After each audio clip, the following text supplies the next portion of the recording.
அவர் தெரிவித்த கருத்துக்களுக்கு கண்டனம் தெரிவிக்கும் வகையில 32 அமைப்புகள் இன்று அவரது இல்லத்தை முற்றுகையிட்டு போராட்டம் நடத்துவதாக அறிவித்திருந்தனர். இந்த சூழ்நிலையில நாம் தமிழர் கட்சியினுடைய தலைமை ஒருங்கிணைப்பாளர் சீமான் அவர்களுக்கு பாதுகாப்பு வழங்க கோரி வழங்கும் விதமாக அந்த கட்சியினுடைய தொண்டர்கள் 500க்கும் மேற்பட்டவர்கள் நேற்று இரவு முதலே இந்த பகுதிக்கு வர தொடங்கி இருக்கிறார்கள். நாம் தற்பொழுது பார்த்து கொண்டிருக்கக்கூடிய காட்சி அவர் நாம் தமிழர் தலைமை ஒருங்கிணைப்பாளர் சீமான் இருக்கக்கூடிய அவர் இல்லம் அமைந்திருக்கக்கூடிய தெரு. இந்த தெரு முழுவதுமே நாம் தமிழர்கள் கட்சியினுடைய தொண்டர்கள் இன்று அதிகாலை முதலே அதிக அளவில் கூட தொடங்கினார். நேற்று இரவே ஒரு 50 பேருக்கு மேல் இங்கே தங்கியிருந்து அவருக்கு அந்த பாதுகாப்பு வழங்குவது தொடர்பாக இருந்து வருகிறார்கள். இதன் காரணமாக இன்று காலை முதலே அந்த வந்திருக்கக்கூடிய அனைவர்களுக்கும் இந்த காலை உணவு, தேநீர் போன்றவை விநியோகிக்கப்பட்டு வருகிறது. இந்த சூழ்நிலையில இன்று மதியம் வரை அதாவது போராட்டம் நடத்துபவர்களை தடுப்பதற்கு பிரதான சாலை அதாவது கிழக்கு கடற்கரை பிரதான சாலையில போலீசார் குவிக்கப்பட்டிருக்கிறார்கள். 500க்கும் மேற்பட்ட காவல்துறையினர் அந்த பணியில் ஈடுபட்டிருக்கக்கூடிய சூழ்நிலையில அங்கு வரக்கூடிய போராட்டக்காரர்களை உடனுக்குடன் கைது செய்யும் நடவடிக்கையும் ஏற்பட்டு வருகிறது. தற்பொழுது இந்த பகுதியில தற்காலிக இந்த பந்தல் அமைக்கப்பட்டு இந்த நாம் தமிழர் கட்சி தொண்டர்கள் அங்கே அமர வைக்கப்பட்டிருக்கிறார்கள். தேவையில்லாமல் அந்த எதிர்தரப்பினருடன் வாக்குவாதத்திலோ மோதலிலோ ஈடுபட வேண்டாம் என கட்சியின் தலைமை அறிவுறுத்தியிருப்பதாக தகவல் வெளியாகிறது. காவல்துறையினரும் இவர்கள் இருவரும் சந்தித்துக் கொள்ள முடியாத அளவிற்கு இவர்கள் இந்த தெருவிலிருந்து வெளியேற முடியாத வகையிலும் அதே போல போராட்டக்காரர்கள் இந்த தெருவிற்குள் வர முடியாத அளவிற்கு பலத்த போலீஸ் பாதுகாப்பு போடப்பட்டிருக்கிறது. சுமார் 500க்கும் மேற்பட்ட நாம் தமிழர் கட்சியினுடைய தொண்டர்கள் இங்கு அமர்ந்திருக்கக்கூடிய காட்சிகளை பார்க்க முடிகிறது. இவர்களுக்கு இந்த காலை முதலே உணவு வழங்கப்பட்ட சூழ்நிலையில தற்பொழுது மதியத்திற்கு அவர்களுக்கு மதிய விருந்தும் தயாராகி வருகிறது. சுமார் 1000 பேருக்கு இந்த கோழி இறைச்சி பிரியாணியானது தயார் செய்யப்பட்டு வரக்கூடிய காட்சிகளை தான் நம்மால் பார்க்க முடிகிறது. தொடர்ந்து இங்கு வந்திருக்கக்கூடிய அந்த நாம் தமிழர் கட்சி தொண்டர்கள் மற்றும் அதே போல இந்த போராட்டத்தில் ஈடுபடக்கூடிய நபர்களுக்கும் சேர்த்து பிரியாணி சமைப்பதாக நாம் தமிழர் கட்சி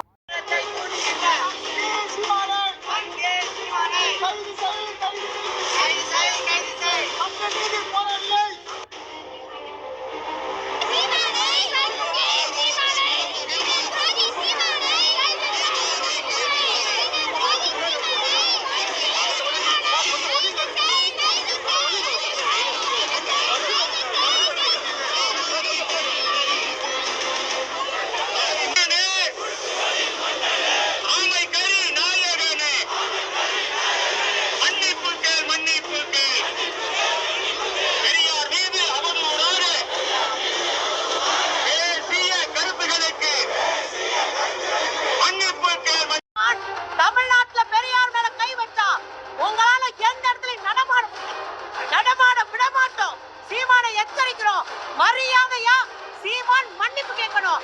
இல்லை என்கிற ஆதாரத்தை வச்சு உருட்டாம தமிழ்நாட்டு மக்கள்கிட்ட மன்னிப்பு கேட்டு வேலையை பாருங்க.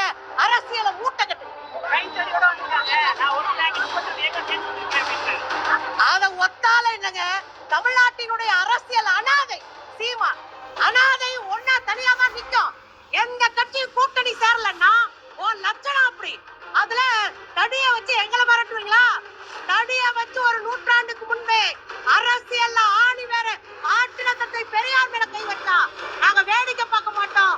உன் தடியெல்லாம் சாதாரண தடி. நாங்க பார்த்திருக்கிற அரசியல் வேற.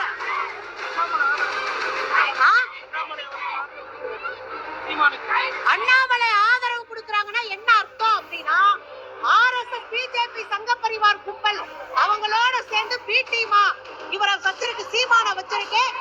RSS உடைய பிடியும் அதுல NIA சோதனைக்கு பிறகு ரஜினிய சந்திச்சது, இங்க ஆடிட்டர் குருமூர்த்திய சந்திச்சது எல்லாமே திட்டமிட்ட அரசியல். இந்த அரசியல் கோமாளி சில்லறை சீமான் கண்டிக்கப்பட வேண்டும். அதுக்கான போராட்டம் தான்